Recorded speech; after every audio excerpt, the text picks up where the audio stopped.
You'll ever stare at an album cover so long you forgot to even press play. In hip-hop, the cover was never just packaging, it was the first bar before the first bar.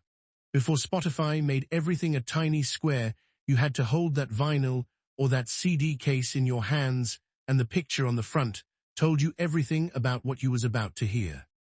Today we're running through some of the most iconic album covers in hip-hop history and the wild stories behind how they came together, because some of these shots almost never happened.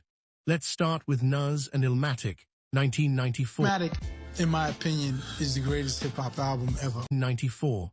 That cover is a little kid's face laid over a photo of the Queensbridge projects, and that kid is Nas himself, a picture from when he was about 7 years old. The idea was simple, but it hit different, showing the innocence of a child growing up in the same buildings that would shape one of the greatest rappers of all time.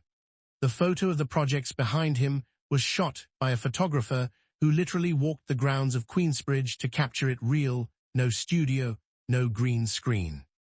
That contrast between a baby face and concrete towers became one of the most copied visual ideas in rap history. You still see artists doing versions of it 30 years later. Then you got Biggie, Ready to Die, also 1994, same year, completely different energy. That cover is a baby, chubby cheeks, sitting on the sidewalk, no shirt, staring dead at the camera. The baby wasn't Biggie himself, that was actually a random photo the label licensed, but the symbolism was the whole point. You got an innocent child on the front, and then the album is called Ready to Die. It's basically telling you the story before you even hit play, from birth to the streets to the grave, that whole arc packed into one image. Diddy has talked about how the concept was about showing the beginning of a life next to the title that hints at how it ends, and that tension is exactly why the cover still gets tattooed on people to this day. Now let's talk about Jay-Z, Reasonable Doubt, 1996. Jay is sitting there in a fedora and a suit, looking like a young Don, real mafioso energy. That image was shot by Jonathan Mannion, who ended up becoming one of the most important photographers in hip-hop, shooting damn near everybody after that. The story behind it is that Jay wanted to look like the hustler he used to be, but through a cinematic lens, almost like a scene out of a gangster movie. That fedora tilt became iconic enough that people still reference it as one of the coolest debut album images ever put out.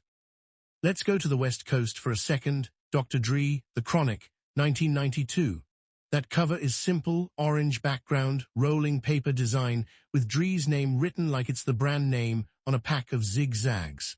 It's not a photo of a person at all, it's basically branding the album like it's a product you'd buy at a smoke shop. That choice was intentional. Dre wanted the album to feel like a lifestyle item, something you associate instantly, and it worked so well that orange and that font style still gets recognized as G-Funk visual language even today. Then you got Wu-Tang Clan, Enter the Wu-Tang 36 Chambers, 1993. That cover is all 9 members standing together wearing hoods and masks in front of a wall, and the whole thing was inspired by old kung fu movies the group grew up watching, especially the martial arts flicks that gave the album its title and its whole mythology. RZA has said before that the concept came from wanting the group to look like a secret society, like assassins from a different era dropped into Staten Island. That image basically built the entire Wu-Tang universe before a single verse even played. Now for something that caused actual controversy, Kanye West, My Beautiful Dark Twisted Fantasy, 2010. The original cover art was a painting by George Condo showing Kanye with a phoenix, and it was so explicit that Walmart and a few other major retailers straight up refused to sell it, forcing Kanye to release a censored version just to get it on shelves everywhere. Kanye actually worked directly with Condo, going back and forth on different pieces before landing on that final image, and the whole thing became one of the most talked about album rollouts of that era, partly because of the art getting banned in stores. Let's touch Outkast, Aquemini, 1998. The cover shows Andre 3000 and Big Boy's faces morphed together with a goat's head in the middle, mixing the two zodiac signs Aquarius and Gemini, which is literally where the album title comes from. Andre is an Aquarius, and Big Boy is a Gemini, and the whole visual was built around merging their two identities into one symbol, which fits perfectly since that album is considered the moment where they're two completely different styles fused into something bigger than either of them alone.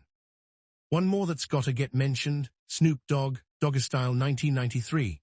That cover is a cartoon, Snoop's head on a dog's body, drawn by the same artist who did a lot of underground comic work, giving it that adult cartoon energy right from the jump.